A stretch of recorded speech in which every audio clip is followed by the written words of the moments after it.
Today, I'm going to show you how to build a fully automatic AI Gmail customer support agent inside NNN. This workflow will listen for new emails, analyze the message using AI, automatically generate a professional reply, log every support request into Google Sheets, and keep conversation memory across the entire Gmail thread. Once you set this up, you basically never have to manually reply to repetitive emails again. Let's jump in. First, we use the Gmail trigger node to listen to a new inbox. If you haven't linked your Gmail account to NNN yet, simply create a new credential and sign in with your Google email account, and NNN will automatically create a new credential for you. The polling time is set to every minute, which means checking for new emails every minute. Leave the filter fields empty for now. This will trigger the filter for all new emails. You can add conditions later, such as only listening for a specific label or email address. This way, the workflow will run automatically once a new email arrives. The data from Gmail trigger is transmitted to the AI agent node. As you can see, the source for prompt has two options: connected chat trigger node and defined below.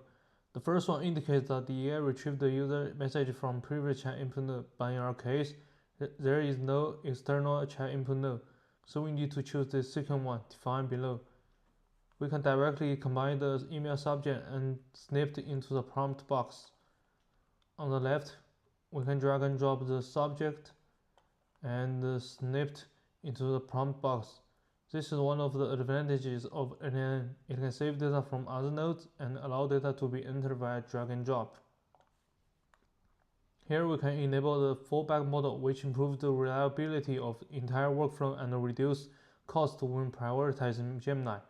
The system message contains a long section that essentially describes the AI's job description. Its job is to read each incoming email, understand what the customer is asking, and identify the type of request, whether it's a technical issue, a billing request, a feature suggestion, a complaint, or just a general inquiry. The AI also needs to determine how urgent the request is by assigning a priority level: low, medium, high, or critical.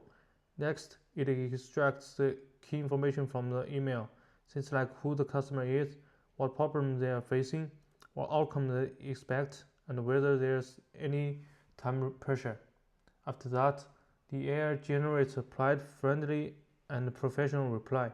It should clearly explain the next steps, set expectations for the timeline, and ask for any missing information. If the issue is sensitive, complex, high value, or related to compliance, the agent should mark it for manual escalation. The AI also produces structured data for logging into our spreadsheet, including the request type, priority level, a short issue summary, the current status, where the follow-up is needed, and any internal notes for the support team. Finally, this AI will output two core components: a pre-written customer service reply email and a structured work order information. We need to use simple memory nodes to store email information. This way, when the same customer replies to us, the AI will remember the previous content, making the AI's reply more accurate. For session ID, we'll still select defined below just like before.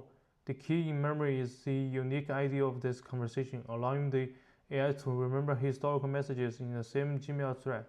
Because Gmail's message ID is unique and unchanging for each email thread, we directly drag the ID and drop it into the input box.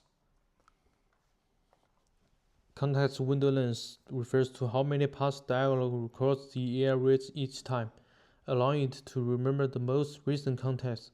Here we use the default value. The next step is to enable the AI agent to use Google Sheets. So in the Tools section, we need to use Google Sheets 2.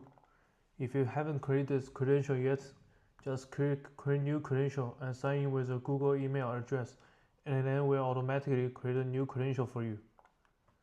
For tool description, you can leave this on set automatically. It just means NNN will write the tool instruction for you, so the AI knows exactly how to use that tool. For the resource, because we are not editing the Google Sheet file as a whole, we're working on one specific sheet inside the file, so we need to choose Sheet within Document. And for the operation, because we need to create or modify a certain row, so we select append or update row. It basically means add a new row if it doesn't exist, or update the existing one if it does.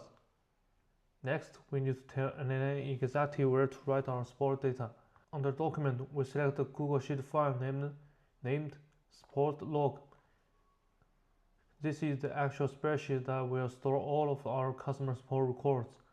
And under the sheet, we pick sheet 1, which is the specific tab inside the document where our rows will be written. As you can see, there is a small icon here. Clicking it will take you to the corresponding Google Sheet and tab. Now we need to define how our data maps into the spreadsheet. First, on the mapping column mode, we choose map each column manually. This means we're going to manually specify which spreadsheet columns we want to fill and what values should go into each one. Next, we set the column to match onto customer_name. This tells NNN which column you should use when trying to find an existing row to update. If a row with the same customer name already exists, NNN will update the row. If it doesn't exist, it will create a new one. Then in the values to send section, we map each field individually. For example, the email address field is filled using the Gmail trigger output, so we can drag from and drop it into the box. This ensures the customer's email gets written into the sheet, and below that, we can add more fields such as service type, phone number, or any other data we want to log. Now we need to connect the AI agent to its brain. Since we've enabled the fallback model, we need to choose a chat model and a fallback model. For the chat model, we can choose Google Gemini. If you haven't created this credential yet, click Create New Credential and then open aistudio.google.com. Log in and click Get API Key on the left. And click Create API Key. Name your key and choose an imported project and click Create Key. You will then receive an API key. Copy and paste it into the input box and click Save, and you will see that the connection was successful. Then select Gemini 2.5 Flash from the model list. And for the fallback model, choose OpenAI's model. Here I choose GPT-4o Mini. Finally, we use the Gmail node to actually send response back to the customer. For the resource, we choose thread, and for the operation, we choose reply. For the thread ID, we can click here and directly drag thread ID into the box. And for the message snap or ID, we can also drag ID and drop it into the box. For the email type, we choose text, and for the message, just drag output and drop it into the box. And that's a full workflow. With this setup, every new email gets analyzed, replied to, and logged, all automatically, all inside the same Gmail thread.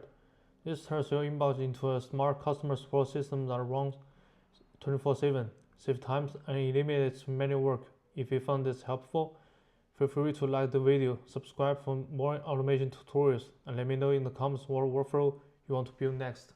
Thanks for watching, and I will see you in the next one.